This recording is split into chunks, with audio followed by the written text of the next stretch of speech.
surface area of cone 2200 square centimeter, slant height 50. Find total surface area of cone. या ठिकाणी दिलेली माहिती लिहा. Given data the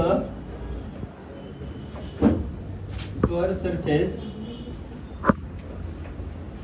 area of cone is equal to 2200 centimeter square.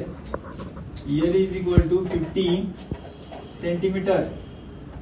Total surface area of कोन काढण्यासाठी R काढावा लागेल आपल्याला पहिला, आणि मग तुम्हाला काय मिळेल, total surface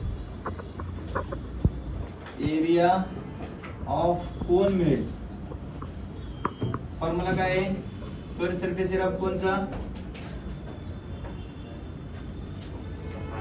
per surface area of cone is equal to pi R L. 2200 is equal to pi दिलेला असेल त्यांनी, किती दिलेला आहे पाय, 22/7. 22/7 इंटू रेडियस किती दिलेली आहे फाइंड करायची आहे, एल दिलाय 50. बरोबर आहे, हे सगळं इकडे घेऊन या. 2200 इंटू 7 होईल, डिवाइड इकडे मल्टिप्लाइड होईल. 22 इंटू काय असणार आहे 50 असणार आहे, इज इक्वल टू काय राहील आर. 0 get cancel. 21 1 21 21 1 21 0 राहिला इथं. बरोबर का. 10 इंटू 7 आपण काय राहिला इथं, हा 5 राहिला फक्त. Is equal to 5 1 1 5 2 10. 2 into 7 is equal to, therefore r is equal to 14 centimetre. Radius मिळाली.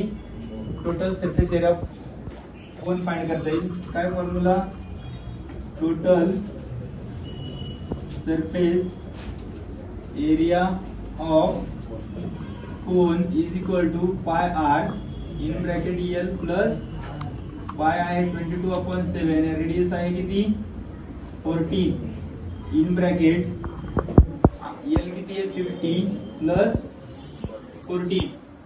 27 1 7 2 14. 22 इंटू 2 इन ब्रॅकेट 50 प्लस 14 किती 64. मग या ठिकाणी मल्टिप्लिकेशन करता येईल आपल्याला. 22 इंटू या दोघांचं मल्टिप्लिकेशन केलं तर 64 2 चा किती 120. 128 चा टेबल सुद्धा म्हणता येईल आपल्याला. 128 2 चा 256. 128 2 चा 256.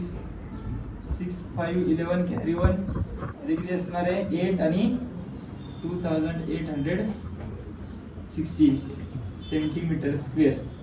मग या ठिकाणी therefore total surface area of cone is 2816 centimetre square.